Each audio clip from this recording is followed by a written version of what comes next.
இந்த விவாத அரங்கிலே பல கேள்விகளை நாங்கள் தொடராக முன்வைத்திருக்கிறோம். அந்த கேள்விகள்ல எதுக்குமே எதிர்த்தரம் என்ன செய்யவில்லை, இதுவரைக்கும் பதில் அளிக்கவில்லை. பால்குடியுடைய செய்தியை நாங்கள் முன்வைத்தோம், சாலிமுடைய செய்தியை முன்வைத்தோம். அதுல பல செய்திகளை வைத்து அல்லாஹ்வுடைய தூதர மிகச்சிறந்த ஒழுக்க சீலர் என்று திருமறை குர்ஆன் சொல்கிறது. எந்த பெண்ணுடைய கையை கூட அல்லாஹ்வுடைய தூதர் தொட்டது கிடையாது என்று ஒரு செய்தி வருகிறது. அப்ப ஒழுக்கத்துக்கு ஒப்புயர்வாக அல்லாஹ்வுடைய தூதர் இருப்பதாக திருமறை குர்ஆன் சித்தரிக்கிறது. அதற்கு நேர்மாற்றமாக அல்லாஹ்வின் தூதர் ஆபாசத்தை உருவாக்கினார்கள் என்று இந்த செய்தி சொல்கிறது. இதற்கு என்ன பதில் என்று கேட்டோம். அதற்கு எந்த ஆதாரத்தையும் காணவில்லை, அதுக்கு எந்த பதிலையும் காணவில்லை. அல்லாஹ்வுடைய தூதர் திருமறை குர்ஆன்ல பால்குடி சட்டம் என்பது 2 வயதுக்கு உட்பட்டதுதான் என்று வருகிறது. அது இந்த செய்தியில மீறப்படுகிறது. தாடி வளர்ந்த இளைஞன் கூட பால் அருந்தினால் உறவு ஏற்படும் என்று வருகிறது. இது குர்ஆனுக்கு முரணல்லவா என்று ஒரு வாதத்தை வைத்தோம். அதற்கு நீங்கள் பதில் சொன்னீர்களா? பால் அருந்துவது என்றால் அது வாயை வைத்து உறிஞ்சு குடித்தால்தான் பிள்ளை தாய் உறவு ஏற்படும் என்று ஆதாரத்தோடு முன்வைத்து அந்த செய்திக்கு இந்த செய்தி முரண்படுகிறது என்று நாங்கள் வலுவாக முன்வைத்தோமே, அதற்கு நீங்கள் பதிலை சொன்னீர்களா? திருமறை குர்ஆன்ல பல தக்ரபு ஸினா, நீங்கள் விபச்சாரத்தை நெருங்காதீர்கள் என்று அல்லாஹ் சொல்கிறானே. கண் செய்யும் விபச்சாரம் கெட்டதை பார்ப்பது, கை செய்யும் விபச்சாரம் கெட்டதை தொடுவது என்று ஒவ்வொன்றாக அல்லாஹ்வுடைய தூதர் சித்தரிக்கிறார்களே. அந்த எல்லா விபச்சாரத்துக்குரிய அந்த வாயில்களையும் அகலமாக ஆழமாக திறந்துவிடக் கூடியதாக இந்த செய்தி வந்திருக்கிறது.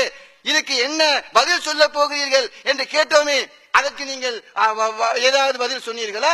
இதை நாங்கள் அதற்கு எந்த பதிலும் இல்லை.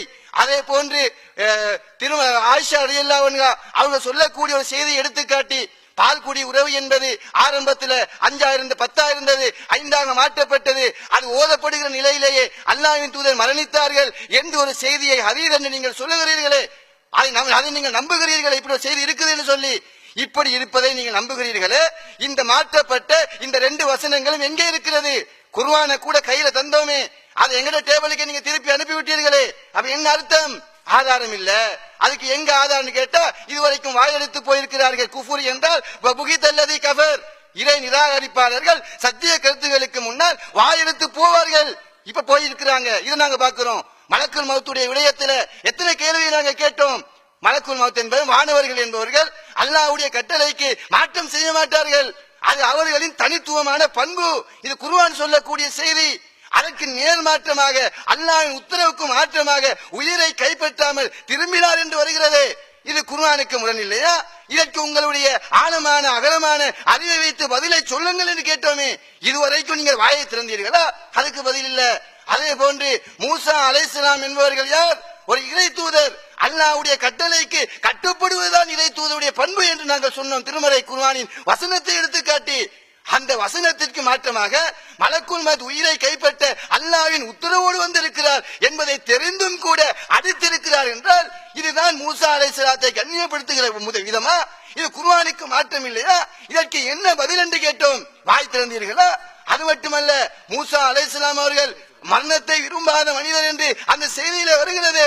ஆனால் திருமறை குர்ஆனில அல்லாஹ் தஆலா என்ன சொல்லி காட்டுகிறான்? அல்லாஹ்வே நபியை பார்த்து கேட்கிறான், ஏன்பா உண்ட சமுதாயத்தை விட்டு நீ விரைவாக வந்தாய், என்ன காரணம்? ஏன் இந்த அவசரத்துக்கு காரணம்? அப்ப மூசா அலைஹிஸ்ஸலாம் சொன்னார்களே, காலகும் உலாயனா அஸரி, அவர்கள் எனக்கு பின்னால் வருகிறார்கள். அஜல்து இலைக்க ரப்பிலி தரலாம், இறைவா உன்னுடைய திருப்தியை நாடி நான் அவசரப்பட்டு வந்து விட்டேன் இறைவா என்று சொன்னார்களே. அப்ப மூசா அலைஹிஸ்ஸலாம் யார்?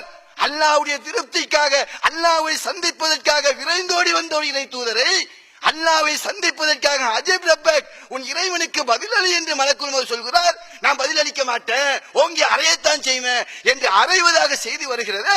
இது மூசா நபியை கண்ணியப்படுத்துகின்ற விதமா? அவ இத்தனை கேள்விகளை நாங்கள் தொடுத்திருக்கிறோம். எந்த ஒன்றுக்கும் பதில் சொல்லாமல் மௌனியாக இருந்துவிட்டு விவாதத்தை திசை திருப்புகிற விதத்தில் நீங்கள் நடந்து கொள்கிறீர்கள் என்று சொன்னால் பொதுமக்கள்